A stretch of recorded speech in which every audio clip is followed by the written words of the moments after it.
Hola, buenas tardes. Nos encontramos en la casa del doctor José Luis Orozco, emérito nacional y profesor de la Facultad de Ciencias Políticas y Sociales.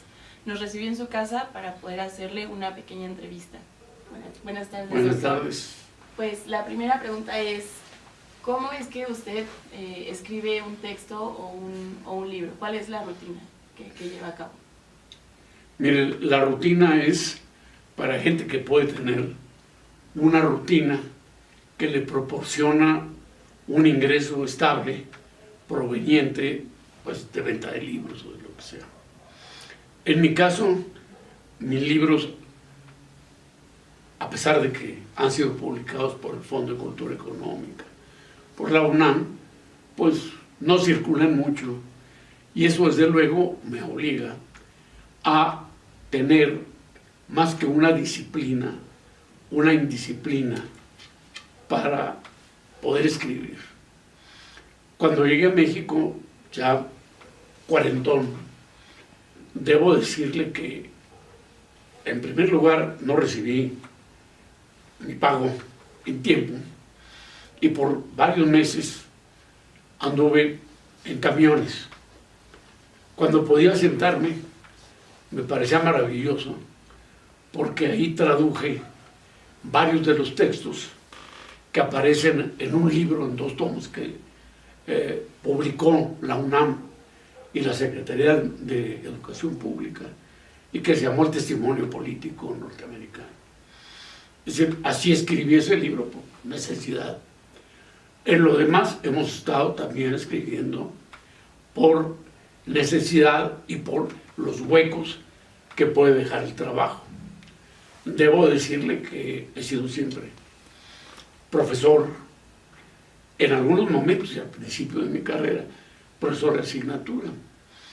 Después ya logré pues tener cátedras y esto me permite tener ciertos momentos, algunos días en que puedo dedicarme a la escritura.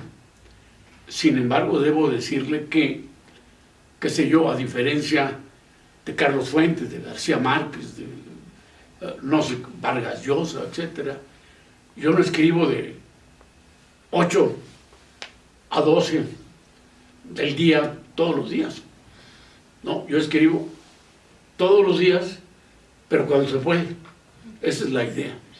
Esto hace, desde luego, que los libros puedan aparecer en un momento dado de difícil escritura, pero lo cierto es que no hay pues hábitos literarios definidos para hacer nada.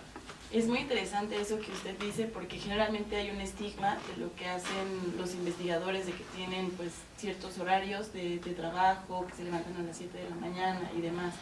Una siguiente pregunta que me gustaría hacerle es, usted que trabaja temas sobre todo de Estados Unidos, pues ¿cómo ha sido ese trabajo y cuál ha sido su objetivo de estudiar Estados Unidos a lo largo de los años? Bueno, volviendo al tema de la disciplina de trabajo, debo decirle a usted que me tocó, pues, en suerte o como usted quiera llamarlo, ser profesor de la Universidad de Texas en El Paso. Para mi sorpresa, la universidad tenía 2 millones de ejemplares en aquel tiempo. Entré a la universidad básicamente como profesor y como administrador de un programa que se llamaba de Estudios Interamericanos.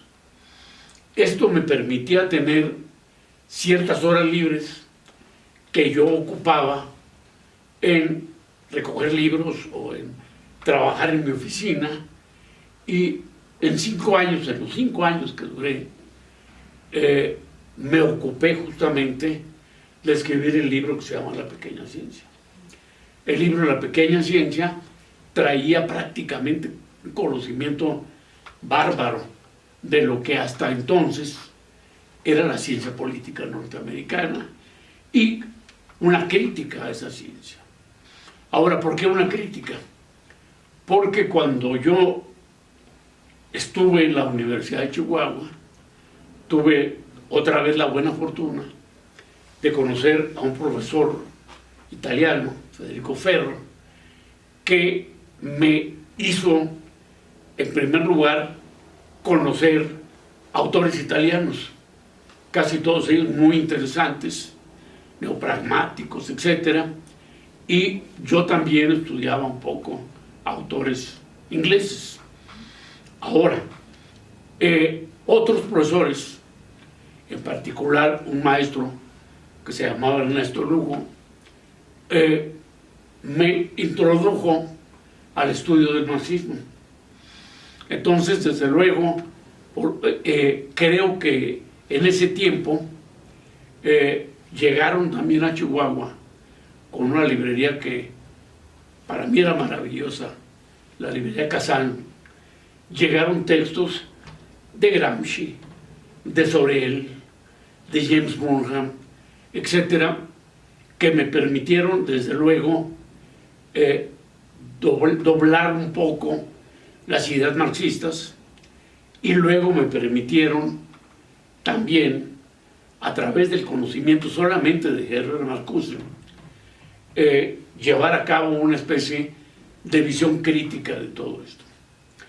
Ese bagaje cultural que aparece en un libro recientemente publicado por la Universidad de Chihuahua bajo el nombre de Escritos Políticos, permite que usted se dé cuenta cómo fui evolucionando teóricamente, hasta dónde llegué teóricamente al momento de escribir La Pequeña Ciencia.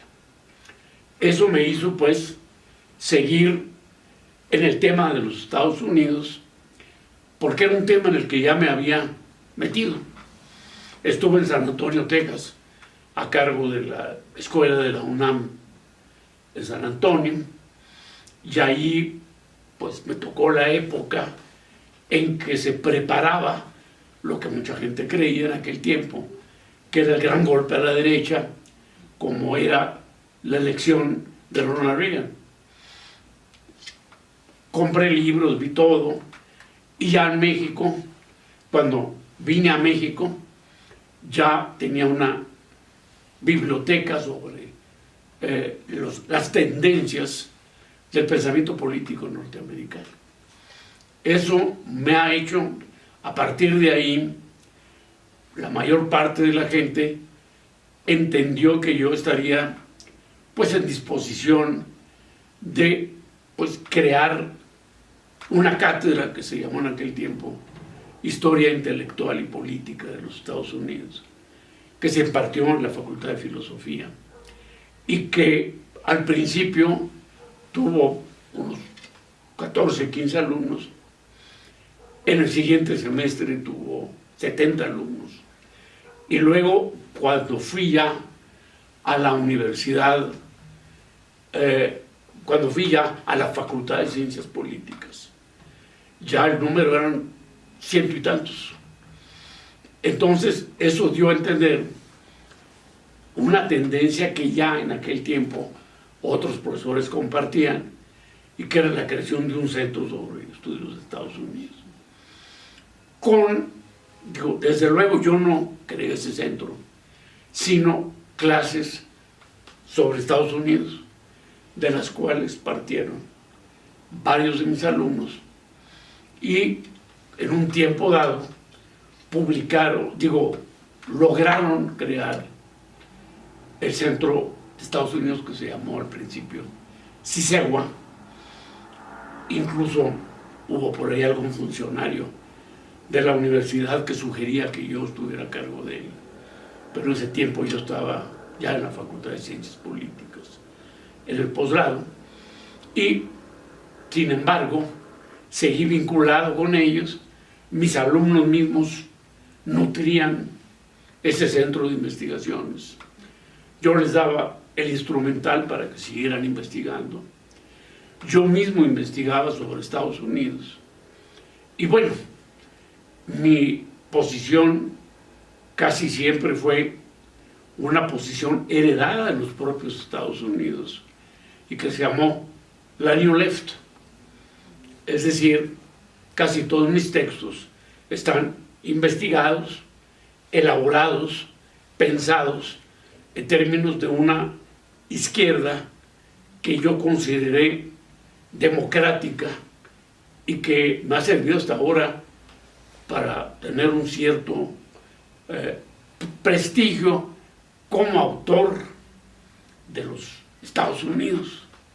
Sin embargo, casi siempre rechazo la idea de que yo me dedique exclusivamente a los Estados Unidos. Yo recuerdo cuando estaba recién llegado a la Universidad de México, di una conferencia que se llamó algo así sobre el estudio de los Estados Unidos. Se levantó alguien en la fase de preguntas y respuestas y me dijo: mire señor, yo quiero divorciarme.